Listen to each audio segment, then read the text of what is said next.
Hello, it's Ashley at Through the Loop Yarn Craft, and today we're going to make one of my newest patterns, the Quinnley Coaster. For this pattern, I used Lion Brand Kobu yarn, which is a really nice and soft 3-weight cotton blend, my Furls Odyssey hook G 4mm, scissors, and a yarn needle. For full information about the pattern and more detail, you can find all of that over on my blog, and I will link to that below. And if you like this video and want to see more, please hit subscribe and hit that like button to let me know you're enjoying it. So grab your tools and let's make the Quinnley Coaster. So we will begin the Quinnley Coaster with the magic circle. If you prefer to chain 3 and slip stitch those together to create a ring and then stitch into that, you can. I prefer to use the magic ring for this, or magic circle. So I will show you quickly how I like to do mine. I start with the end of the yarn under my hand, bring these across my middle and index finger, wrap it underneath, and then loop it over in a little cross, and I secure that under my pinky. And here you can see you get that bit of an X. And then I use my hook, go under this first, hook onto that, and pull it up. It does make a little bit of a twist there. And then I pull up this way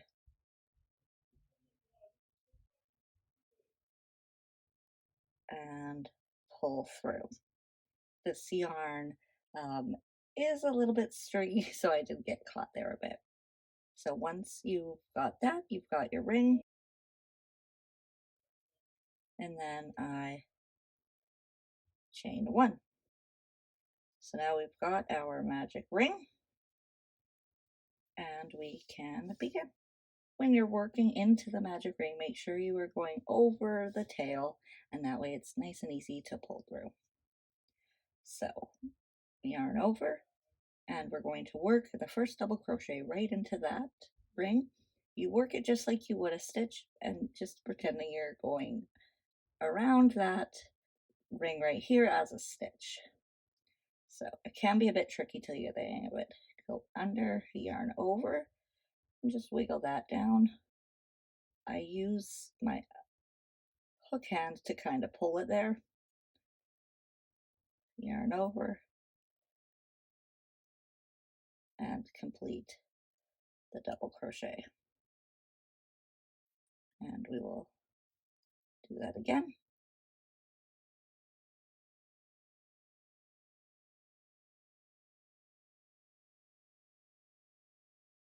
And double crochet.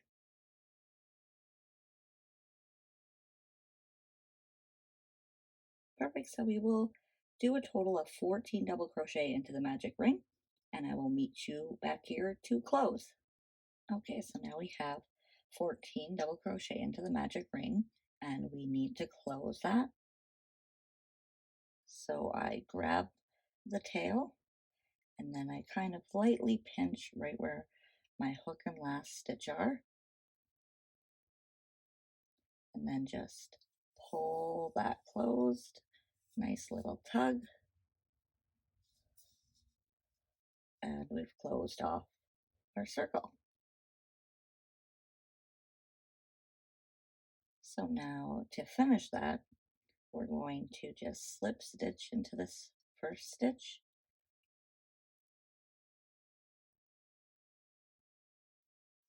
and chain 1. There you go, there's round 1.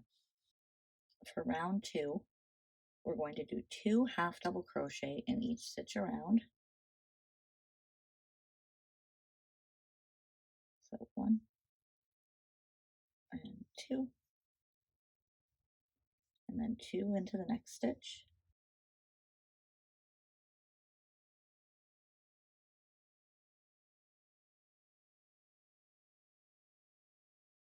So continue to do 2 half double crochet in each stitch around for a total of 28 stitches, and we'll meet back here for the next round. So now I have my 28 half double crochet, and we're going to slip stitch to that first stitch and chain 1, and that completes round 2. So for round 3 we're going to use half double crochet again, but we're going to do it slightly different with 1 half double crochet in the first stitch and 2 half double crochet in the next.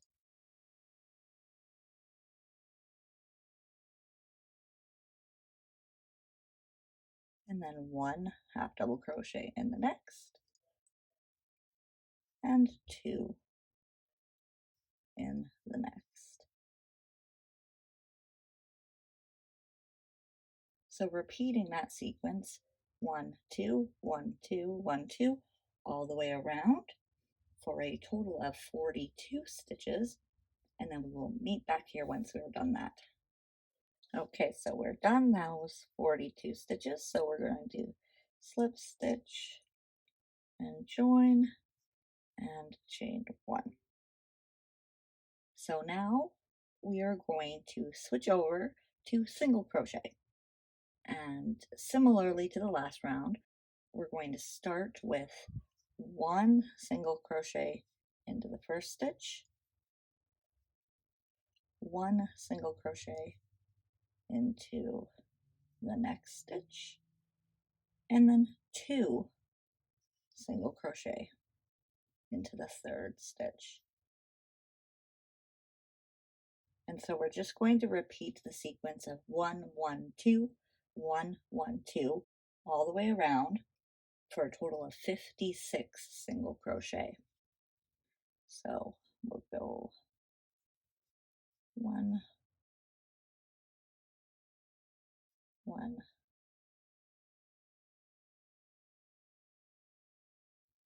2. And as you can see, it is starting to wave a bit, but that's okay. We will fix that later. So go ahead and finish the sequence of 1 1 2 1 1 2, and I will meet you back here. Okay, so we are finished our row with 56 single crochet, and we're a bit wavy, but if you just push that down, it kind of flattens out, and you can always block it later. So now we are going to slip stitch to that first stitch and chain 1. So this is now the final round, and we're going to begin with adding in the picot stitches. So we're going to do 4 single crochet,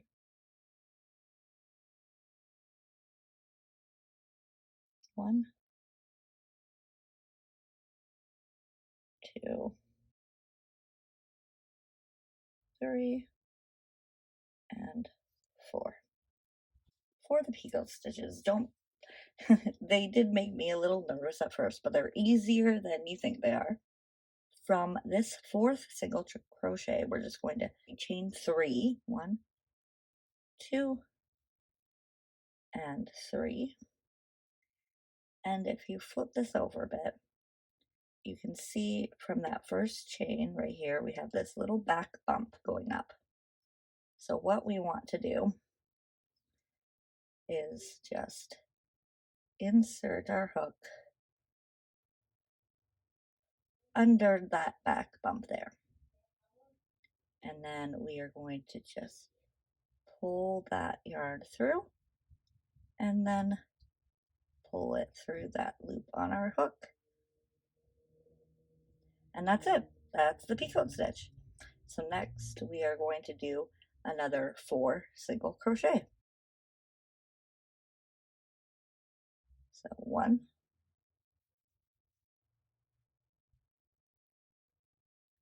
2 3 4. So see, it just gives a little bit of texture in there.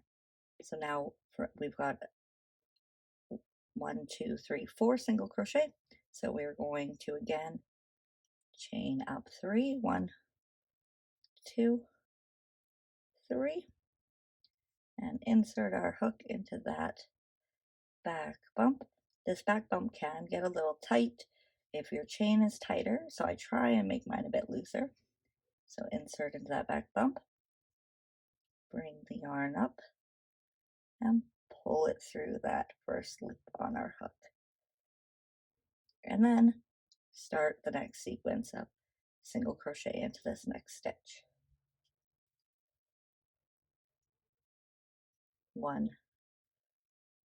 2, 3, and 4.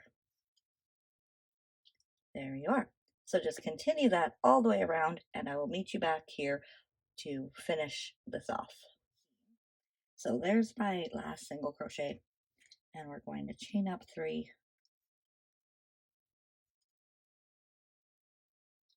slip stitch to that back bump,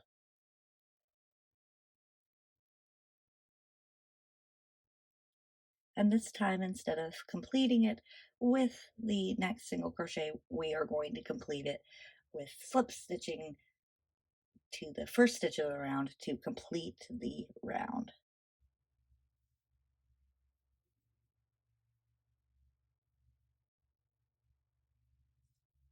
And then we can tie off.